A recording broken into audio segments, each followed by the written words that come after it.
Hey everybody, in today's video I'm going to be showing you the Sun and Moon app from Garmin using the Garmin Fenix 7X watch. So the first thing we're going to do is we're going to go download the app. I'm going to show you how to do that just in case there's some people out there who don't know how to do it.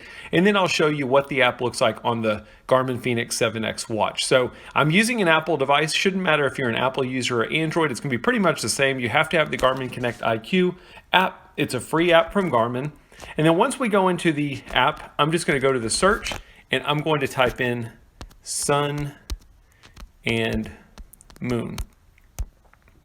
Now I'm getting this app because the Garmin Fenix 7X does not come with the moon phase as a delivered data field. You have to download a watch face or an app in order to get that information. There's a couple different ones out here, but in today's video we're going to be looking at the Sun and Moon one from Garmin. That's the very first one on my list.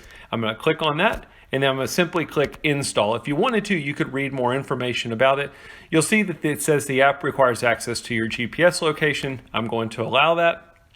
And now it is installing the app. Where I was talking about reading more information is if you scroll down, you can simply read more about what the app does. So I've got it installing. Let's go get on the 7X and we'll take a look at what the app looks like. Okay, so now I'm on my Garmin Fenix. Now I'm using the 7X. It shouldn't matter which Garmin Fenix you've got. We should be able to go look at this app for any of them. As long as your Fenix connects to the IQ store, the app is going to be the same. It doesn't even matter if you've got a Fenix, as long as you've got one of the Garmin watches that can download this app that this app is compatible with. So let's go take a look at it. I'm going to press the bottom left button on my watch. That'll take me to what's called your glances. And your app should be at the bottom of the list. Since I just downloaded it, it should be at the very bottom. Now I can rearrange it to move it, but we're just looking at the app in this video. You can see the sun and moon, and then there's a quick glance at my sunrise and sunset information. If I press the upper button on the right side, that will take me into the app.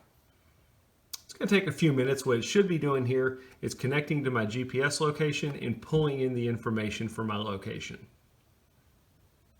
And there we have it. At the top, we've got the current date, the sunrise and sunset information, moonrise, moonset information, and then there's a visual of what the moon should look like at my location. If I press the start and stop button, again, the upper right button, you'll see that there's an up or down arrow that appears. I can go back in time and look at the sun and moon information for a previous day, or I can go in the future. Maybe you're planning on a camping or fishing trip or something like that, and you want to look at a future date. You can see the values for a future date. That's really about all this app's going to be able to do for you. Once you're done, you can simply press the back button a couple times, get back to your main watch face. I hope that gives you a glimpse of what the Sun and Moon app by Garmin looks like. As always, thanks for watching. Have a good day.